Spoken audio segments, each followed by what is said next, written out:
We want to take you now to Capitol Hill, where a bipartisan group of senators are unveiling the legislative text for their two bipartisan COVID-19 emergency relief bills.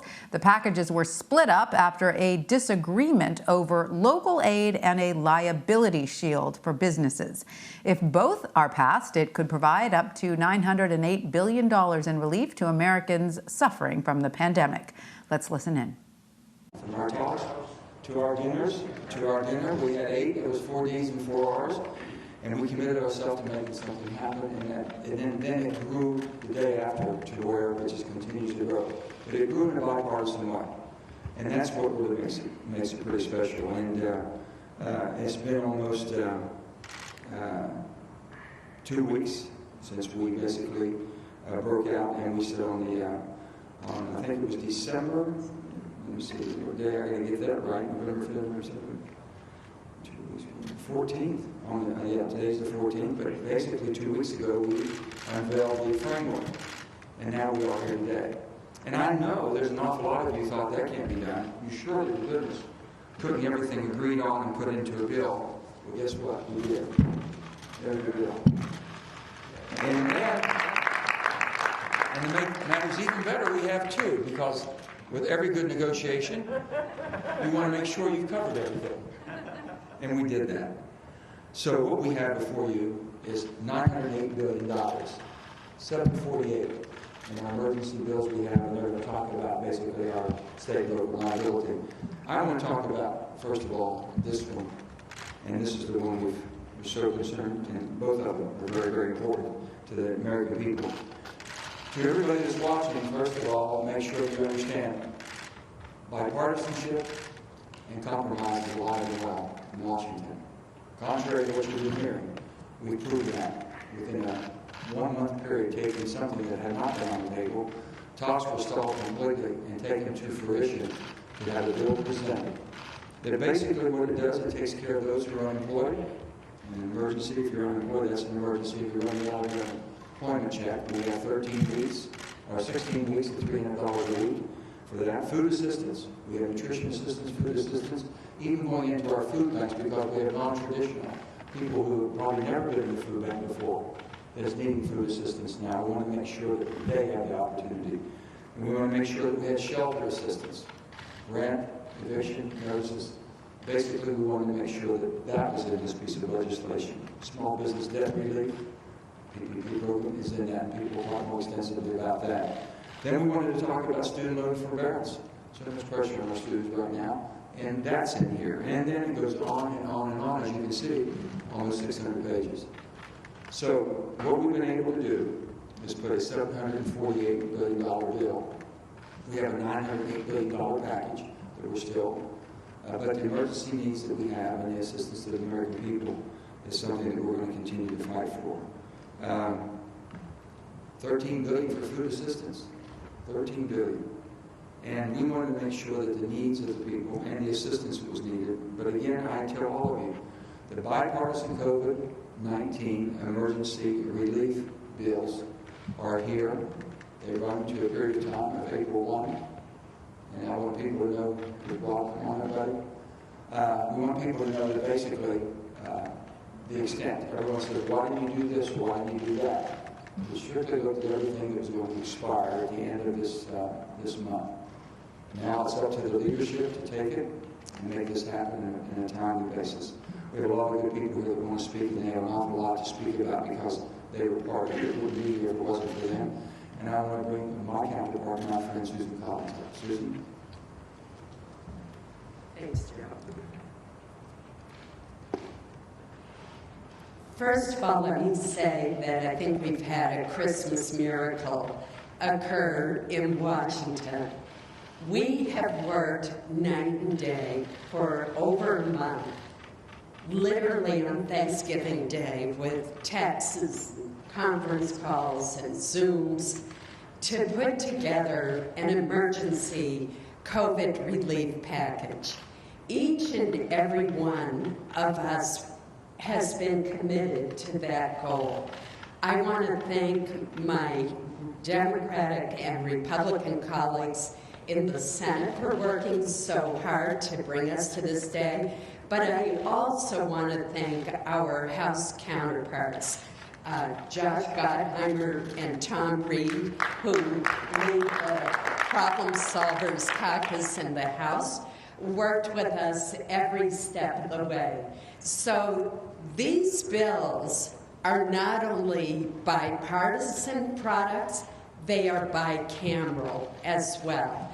My hope is that our hard work will spur our leadership on both sides of the aisle, in the Senate and in the House and in the administration, to take our products and use them as the basis for a COVID relief package that is urgently needed by our struggling families, our hard-hit small businesses, our stressed-out healthcare providers, our overwhelmed postal service, our challenged schools, and so many others. These bills are comprehensive, but they don't cover everything that everyone would want. Many of the provisions go through to April 30th. Undoubtedly, depending on the course of this pandemic, we may have to do more. But surely we can come together and provide this relief before we break for the Christmas holiday. The American people deserve no less. I'm particularly proud of the $300 billion package that Senator Jeanne Shaheen and I were the lead in putting together. It includes an extension of the Paycheck Protection Program, which has saved millions of jobs in this country, including 250,000 jobs in the state of Maine alone. It is essential that we have another round of PPP for our hardest hit small businesses, which we define as those that have suffered a 30% decline in revenues in one quarter of this year compared to a quarter of last year. It's essential that we keep these small businesses afloat so that they can continue paying their employees. There are many other provisions that I know we will get into in the days ahead, but surely let's not go home for Christmas without passing this much needed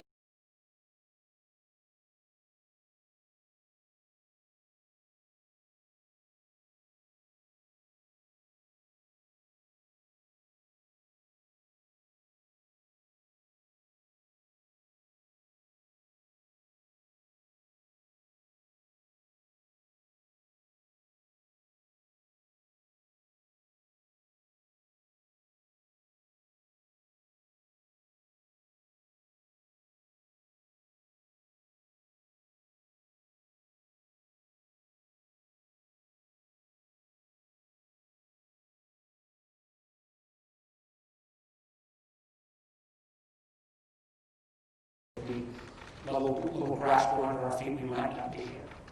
And to Susan, who has been a fiery advocate for small business, this PPP proposal takes great ideas that were advanced in the first CARES bill, refines them into, I think, an even stronger package.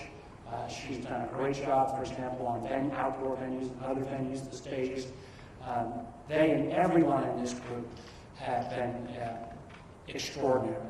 To Josh and Tom, too, and I think my hope is the one piece that we've still got, some of us have still got a way to get to, but I have great confidence in Josh and Tom, like Rob Portman, that we may be able to push the final. So,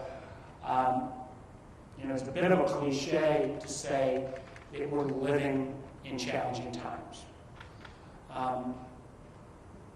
But we're also, it might sound like a cliche, but today is actually a really good day for our country. This morning, the vaccines were starting to be distributed around the country.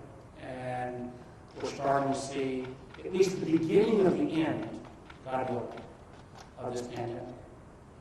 And also, regardless of who we supported for president, we've seen today, all across the country, as states meet and send forward their electors. Both things working. And then finally, this group, we have behind us, I think, 12 senators. We actually got up to 16 when we kind of called in additional allies, like Mike Crippled and some of the CDFI, and Tim Kaine, and Chris Coons, and Dick Blumenthal on some of the liability issues. I mean, you can't normally get 16 senators to agree even much for lunch.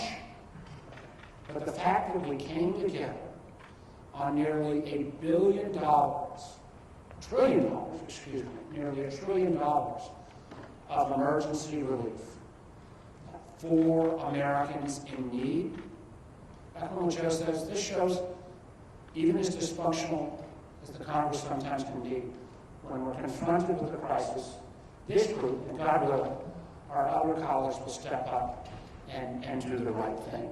So I think it is an enormously good day for our country today, from the vaccine to our electoral process to Congress actually working. The truth is, as Mayor mentioned already, this gets assistance to lots of Americans who are in desperate need. It would be Scrooge-like if we went away and left folks the day after Christmas to lose their unemployment, or the day after New Year's to lose their apartment. We have, I think, addressed virtually every major category. There are others who say there are additional things that could be added in this package. And if there's room to build a package, so be it. But I would challenge any member, Democrat or Republican, to say if we're limited at 908, which of these categories would you take money from in terms of people who are in enormous need at this point? So I'm going to take this good news, and hopefully we're going to move forward to get this legislation passed. We implore our leaders on both sides, take this work product, build it into whatever package that gets voted on this week. Let's make sure we bring it across the finish line. As Joe said at the outset, a lot of folks didn't think we'd get to a product. There's been a lot of gangs that didn't get to a final product. We have that final product right here. And one of the individuals who is new to gang membership, but has been an extraordinarily important gang member and a very challenging negotiator on a whole host of issues, is my good friend, Senator Mitt Romney from Utah. Mitt? Thank you, Mark. I think the American people expect to see groups like this and hope to see groups like this work together. And you're seeing it. And that's what makes me most encouraged about what we've accomplished, but also most hopeful about what we can accomplish in the future. Republicans and Democrats in the House and the Senate can work together and can take on a tough issue. And this would look particularly tough, because on the one side, you had folks saying anything less than $2 trillion was unacceptable. And on the other, you had folks saying anything over $500 billion was unacceptable. And there was an insight in that dinner we had at Lisa's home. I think it was Dick Durbin who said it. He said, this is an emergency provision, isn't it? We're looking not just at what we're going to do long-term for the country and stimulating the economy and so forth. We have people hurting right now. We have an emergency. So let's look at what we need to do to take care of the emergency. And that's really this bill here that Joe just described, where we all came together. And by the way, there's a lot of it that I changed if I could, and I'm sure every one of us has things in here we do differently. This bill over here is less of an emergency, but also very important. And I'm just going to describe this. This last bill relates to two things: state and local aid and liability. And there's some pretty significant differences there. And I'll just note this. On the Republican side, when I talk to my Republican colleagues, I think the majority in the Senate among Republicans feel we should not provide any state and local monies. Why is that? Well, because the numbers are all over the map as to how bad things are, states and localities. Some states have rainy day funds and are telling us they don't need more money. Others are saying they need much more than we can possibly imagine sending to them. So a lot of difference in data and difference in terms of how well they've managed themselves in the past. And there's a strong feeling we don't want to just be paying for pensions that states might have needs to have filled. And so, on the one side, there was the sense that, hey, we don't need additional money for states and localities. That was the Republican, is the Republican point of view.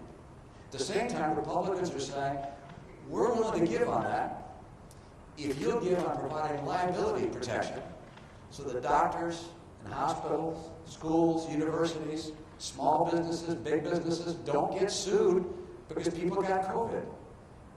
And so that's the trade-off. Providing funding for states and localities of $160 billion, and that's in this bill, and liability protections. The liability protections language is difficult to sort out, and we had to go to the experts. John Cornyn began with that effort.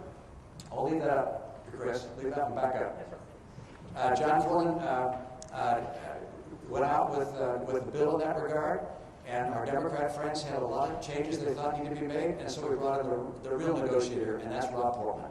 Rob Portman did a heroic job in negotiating together with Angus King and finding ways to see if we couldn't improve the liability package to resolve the concerns the Democrats had, and at the same time provide the protections that the Republicans wanted to see. So right now we're going to turn to Bill Cassidy, who's going to describe the state and local program. And then at some point, we're going to hear from Rob Portman, I'm not sure quite when, on the liability front. Bill? You know, it comes to mind that old joke. I went to a fight and a hockey game broke out. We actually went to Congress and actually negotiations broke out. And we actually came up with something that I think is a victory for the American people. And I like to call this caucus in my own mind the Ronald Reagan Tip O'Neill caucus. Because you have a spectrum from conservative to liberal to all points in between. And the point wasn't to borrow a phrase from Leader McConnell, to make a point. The point was to pass a law. Put differently, this bill is not about sending a message, unless the message is that Congress can work together to make something good happen for the American people at a time of incredible stress. Now, my portion of the bill is in this one. This is the one in which we have state and local, which is combined liability. And I want to credit Tom Reed and Gottheimer and Bob Menendez, because we started working on this 4 months ago, trying to find something that would recognize the difference between states, as Mitt referenced, that would be fair to all. So let me just kind of go through the state and local funding over here. There's $160 billion that will be unleashed if we can find an agreement on liability. $8 billion of that is a tribal set-aside. There is 60 so then the remainder goes to state and localities. There's a distribution formula right here. 2/3 of the, one-third goes out the door based upon a state's population like that. 2/3 will be based upon revenue loss. Of this 1/3, in fact, of the entirety that goes out, 1/2 goes to localities, 1/2 goes to the states. We heard a lot from localities that they thought in their state their governor did not treat them fairly. I don't know if it's true, but 40% goes out to the states and localities, which turns out to be $60.8 billion split between counties and cities and towns. And there's no minimum. You can have 4 people in your county someplace, and they could still apply if they had some need. Each state gets at least $500 billion. Now, governors must choose how to distribute this 40% that goes in localities. Mitt mentioned there's a great deal of variance as to how different states are affected. A governor may choose that it goes out to localities proportional to population. He may choose that it goes out proportional to revenue loss, or some blend in between, but it has to be the same for all. It can't be, oh, this city gets a whole lot because it's based upon need, and this city gets very little because it's based upon population. It has to be the same formula. And importantly, states cannot use the money for pension funds. Period. End of story. They cannot put more into their pension fund than they did in a previous year. So we feel as if this addresses the needs for states that have lost a lot, But it's fair to states who perhaps haven't lost a lot, but nonetheless will need funding to enable the better distribution of vaccine or for needs that are yet unrealized because of the continued COVID crisis. I'll just say, again, to Gottheimer, Reed, Menendez, but to all that have been involved in this, a lot of viewpoints have gone into state and local funding. I sure hope we get to pass it, because that means also that we come to an agreement on liability reform. With that, I turn over to my partner from the House, Josh Gottheimer.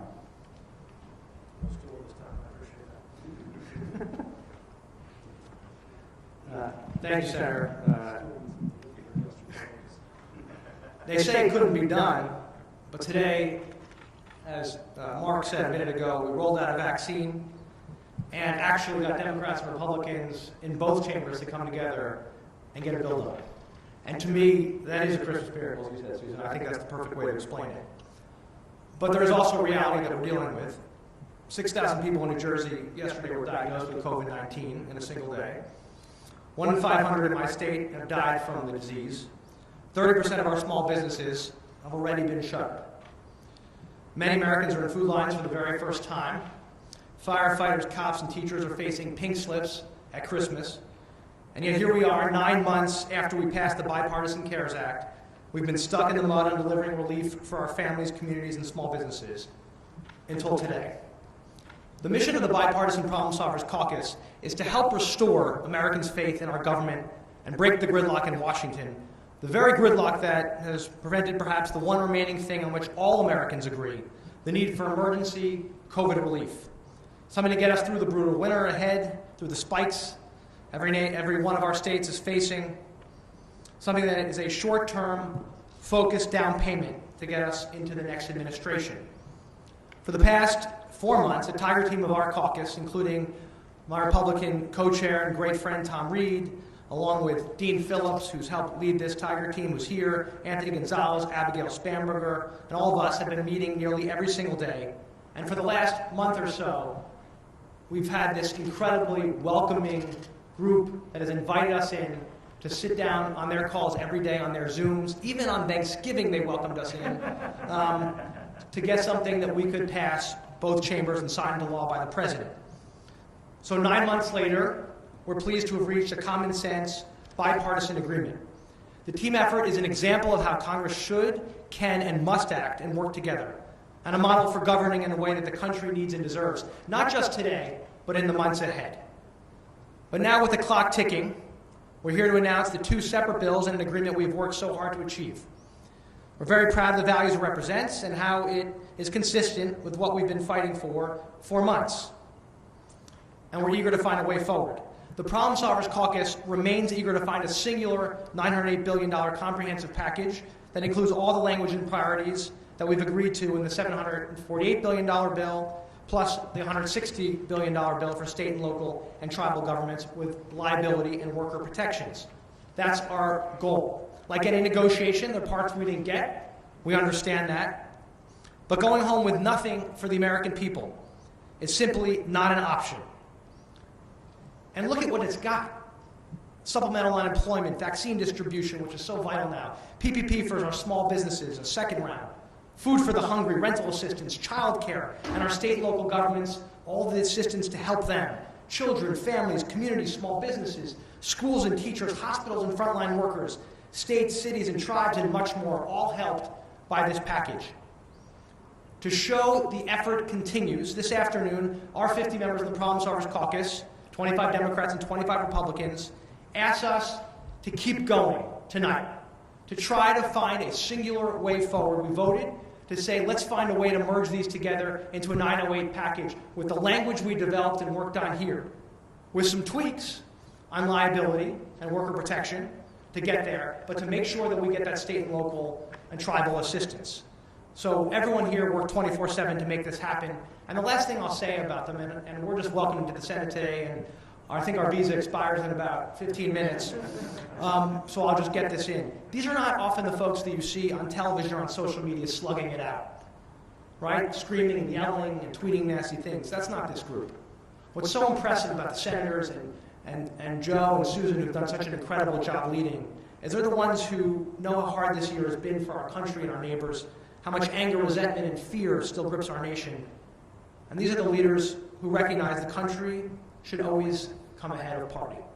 So I just want to thank everyone who worked so hard. And on behalf of the Problem Solvers Caucus in the House, with our 908 team here, we invite our colleagues to all come together in both chambers in the spirit of unity, in the spirit of humanity, and in the spirit of America and Christmas, and pass this comprehensive emergency relief package before we go home, so that our country can begin the new year in the spirit of hope and optimism. Thanks and God bless. So now I'm going to call, I'm going to bring Tom, our co-chair of the Problem Solvers Caucus and my dear friend, Tom. I'll still work forgotten when he goes to the Senate.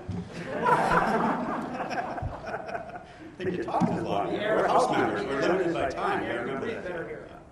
Well, thank you, Josh. And first, I also want to echo my thanks to the members of the Senate that have truly invited us in to this process.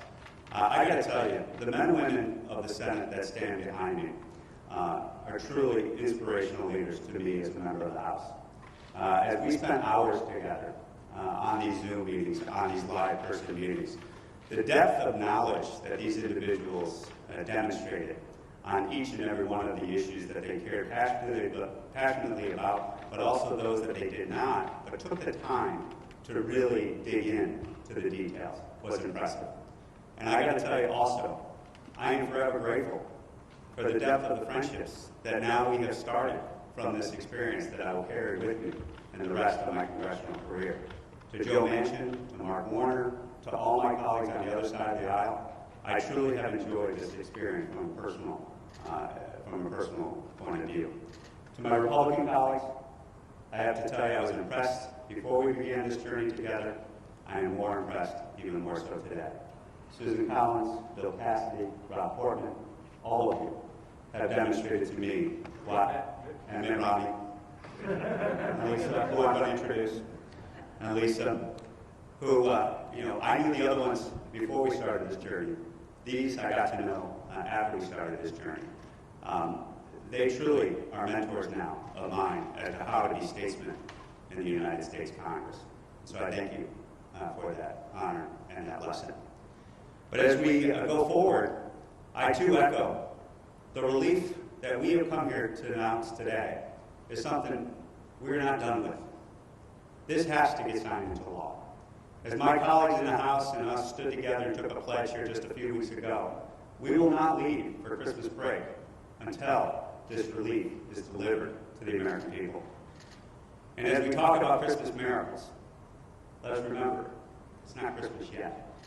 And as Josh alluded to, I think there's one more Christmas miracle we hope to perform in the House and get these two bills into one.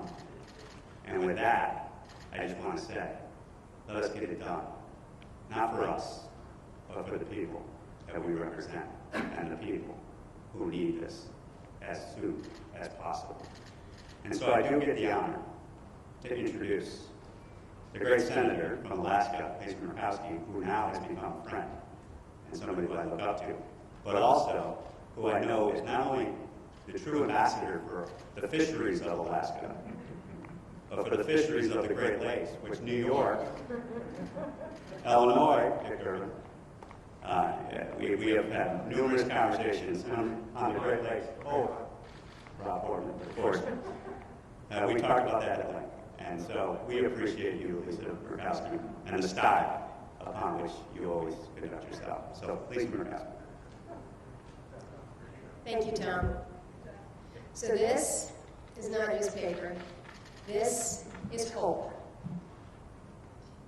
That stack of paper, that compilation of ideas and concerns and the hopes and the fears of people all across the country. This is hope. This is hope for the individual who's wondering if they're going to be able to keep their apartment after the first of the year. This is hope for the food banks that I've been talking to just last week, who came together on a call to me to say, unprecedented what we've been seeing around the state in terms of the need of individuals who are coming to the food banks, people who have never been to the food bank before, except to be there as volunteers, and now they're there as consumers. This is hope for the small businesses that right now are struggling as we have all come indoors for the winter. There's no dining outside in Alaska or in Maine or in New Hampshire or in Utah. This is hope.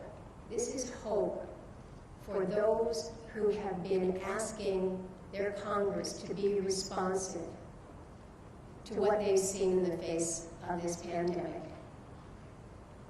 This is not only hope from a policy perspective, but this is hope from a process perspective. Again, I think there are a lot of folks who wrote this group off very early on. We've seen gangs come and go. Maybe the secret was really in the sauce and it needed to happen over food. But our reality is that we have defied those who would say their disagreements would divide them. And while what we have presented is two different stacks, I think it's important that you're hearing and seeing that there is a unity in purpose here. Even after the great debates and the long hours and the multiple Zooms, we're still standing here together as Republicans and Democrats, House and Senate members. And we have two different packages, but I think that too represents our reality that when the difficult things come to you and you can't quite work them through, you don't give up. And to Josh and Tom, God bless you for saying, we're going to work to make these one. Because when we make these one, the country wins. And we talked a lot about state and local, but that heading is state, local, and tribal. And as someone who comes from a state where half the tribes in this country happen to be in Alaska, I can tell you this tribal assistance is pretty important. For those who have been most immediately impacted from a health disparity perspective, from the issue of just overall disparities, our native people, American Indians, Alaska Natives, are hurting and hurting bad. And so making sure that these come together as one is going to continue to be our priority. But in the meantime, what we've been able to do is to give to leadership as they're moving through in these final days a ready-made, negotiated product. You haven't seen anybody else step forward. We've got your gift, take it. And I'm supposed to introduce, not supposed to, I am pleased to introduce my friend who has been working with me on the nutrition and fisheries matters. Jean Shaheen has been a great partner throughout these negotiations, and I'm honored to stand with her and the rest of our friends. Jean? Well, thank you very much, Lisa, and thank you to all of my colleagues in both the Senate and the House who are here this morning, this afternoon. And I want to also appreciate the leadership of Joe Manchin and Susan Collins in the Senate in helping to get us to this point. We know that this country is in a crisis. We have almost 300,000 people who have lost their lives to COVID-19. We have over 16 million people who have been infected in this country. We have 25% of our small businesses nationwide have closed. In New Hampshire, we have record levels of homelessness and food insecurity. We have 12 million people who are going to lose their unemployment in December if we fail to act. And I think there are two things that are really remarkable about this group.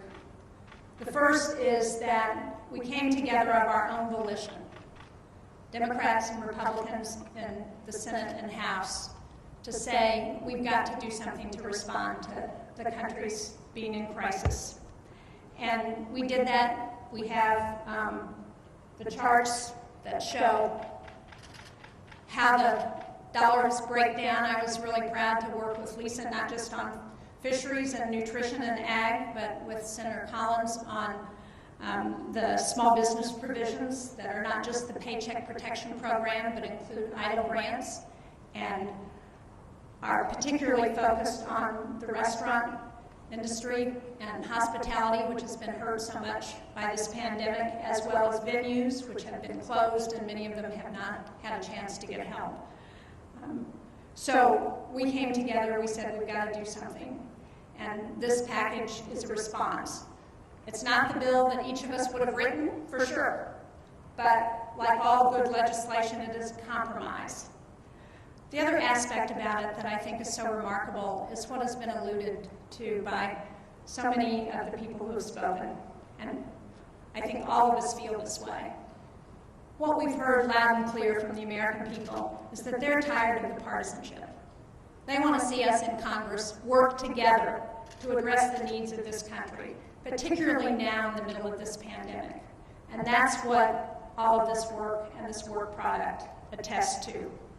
Now, hopefully, the leadership in both the House and Senate and in the administration will take what we have done, we'll vote on it, and we will provide relief to the people who need it as we're going into the cold winter months, as we're looking at a new administration coming in, as we're talking about what we need to do long-term to provide stimulus to the economy. This is the relief that will help people to get to that point. Thank you, and I'm very pleased to now introduce our independent in the group, Angus King.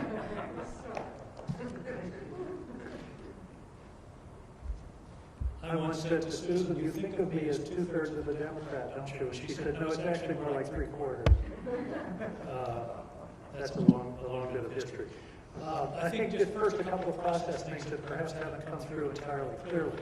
This bill, this $748 billion bill, is unanimous. It has the support of all of us. And I think that's very important. It's a consensus product to deal with the true emergency associated with this pandemic at this moment in time. And I think that's important. The other piece involving state and local aid and liability, we couldn't come to a uniform consensus, although there's still work going on in that area. So I think that's important. A second kind of process piece that may not be obvious is we're not handing the Senate leadership a concept draft. We're not handing them an outline. We're handing them a bill. This could go on the floor of the Senate tomorrow. It is in legislative language. It's been through legislative council. So we've taken a lot of the work out of this for them and hope that this will be the basis of the package that emerges at the end of the week. Now, there were two areas that I worked on in particular, actually three, but two in particular were addiction and mental health and broadband.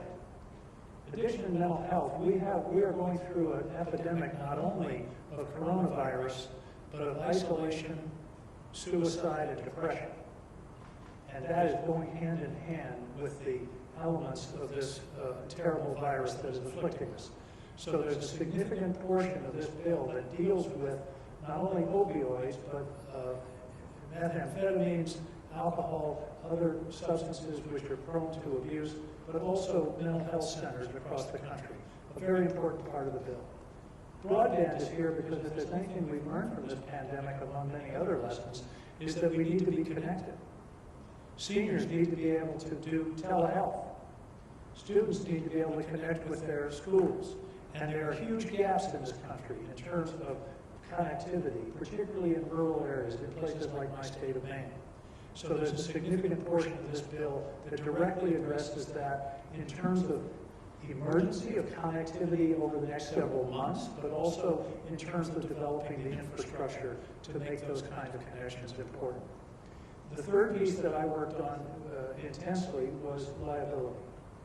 And I realized today that I've gotten more texts from Rob Portman in the last week than from my 20-something daughter. And that sort of puts in perspective how hard we've been working. Rob and I have worked intensively. We've we've shared proposals back and forth. We couldn't quite get to the conclusion. And I want to make it clear. Everybody here, including myself, is concerned about the threat of lawsuits and what could happen to businesses, to hospitals, to doctors in a situation of unfettered litigation. On the other hand, there's a concern because when you talk about lawsuits and litigation, you're also talking about injured people.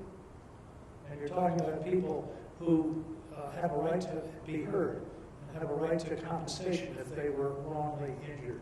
And so what we've tried to do is to balance those two interests. We couldn't quite make it. The House is continuing to work on it. I'm optimistic that they may be able to find the solution. Rob and I will continue to work on it. And it may be that by the end of the week we'll be able to merge these two bills, because I'm a huge advocate for state and local aid. But the sort of agreement going in was that those two issues were related, and they were going to go either together or separately. So that's the status of that discussion. But the final thing I want to say is, I hope in the not too distant future, when a group of bipartisan senators calls a press conference to talk about how they've been working together to solve an important problem, nobody comes. By that I mean, this should be the way it always works. This shouldn't be so unusual as to bring all of you here. I want this to be routine. All of us have commented to one another that this has been one of the most difficult, but also one of the most rewarding legislating experiences that we've had in this body. Sitting down, arguing, differing, issuing our statements, working with our staffs to try to get our points in order, to do the work that they did. This is the way it's supposed to work. So my hope is that we're going to have so much bipartisanship that it will become routine and will be the way that we routinely do business. And I think that's something that the American people will deeply appreciate. I know it's something that they seek. This is a Christmas gift to the American people, and I sincerely hope that our colleagues in the Senate, the House, and the White House will seize upon it, execute the work that's necessary to finalize the package, and I look forward to seeing the help that we've offered go out to the American people in the next several weeks, days and weeks. Thank you. And now I get to introduce my colleague, Rob Portman of Ohio. He and I have negotiated with him driving in the car. We've been but it was a hands-free phone, I hate to say. Rob, as you know, has a very distinguished career as a Director of Office Management for the Budget, U.S. Trade Representative, and a distinguished and able Senator from Ohio. Rob Portman. Angus, thank you. I think Angus, as an independent, understated the importance of this moment. This is not just bipartisan, it's tripartisan. So we're glad you're with us. Let me just say, I have, I'm told by my staff now, given 20 floor speeches urging our colleagues on both sides of the aisle, specifically our leadership, to produce another COVID-19 bill. Why? Because it's desperately needed. The last big one was the CARES package. That was in March.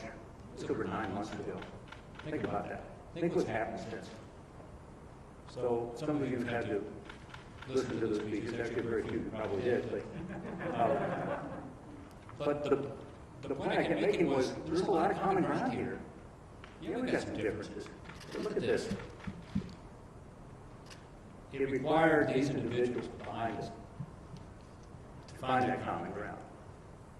It wasn't easy, but it was there. There are a couple of things we're still working on. But I think this is a tremendous step forward. And it's needed. Every day in Ohio now, we have another 10,000 plus people who are being affected. We're in our third wave. It's bad. It's really bad. I just lost my third friend to COVID.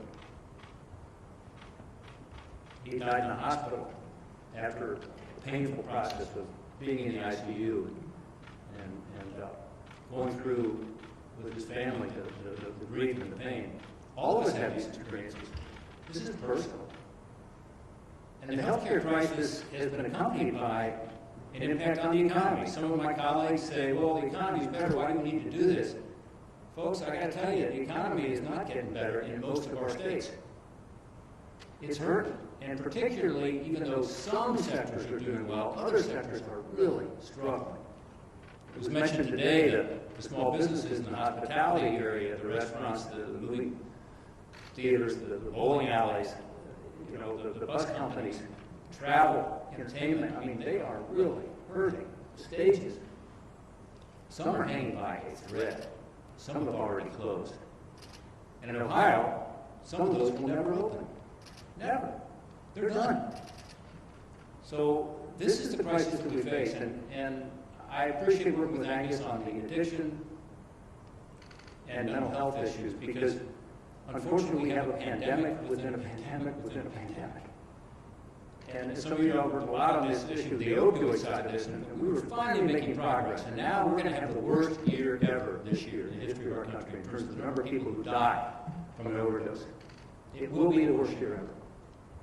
After we finally made progress, 20 years with this, and we were turning the corner, we had a 22% reduction in overdose deaths in Ohio just a couple of years ago. Now we're back. It's the isolation, it's the despair, it's the joblessness. Other factors too, not being able to go in and get your health care, to meet with your recovery coach. And we all know about the suicide rates and the behavioral health issues. So I appreciate working on that, and we provide some help. I appreciate the work on the unemployment insurance. This is one that is actually quite controversial. And yet this group was able to come together. And for my constituents back home who have lost their jobs through no fault of their own, this is what they're asking me about. Are the self-employed going to be able to continue to get UI? If we don't act, the day after Christmas, they lose it. If we don't act, the day after Christmas, those individuals who are on extended federal benefits lose it. They actually lose it.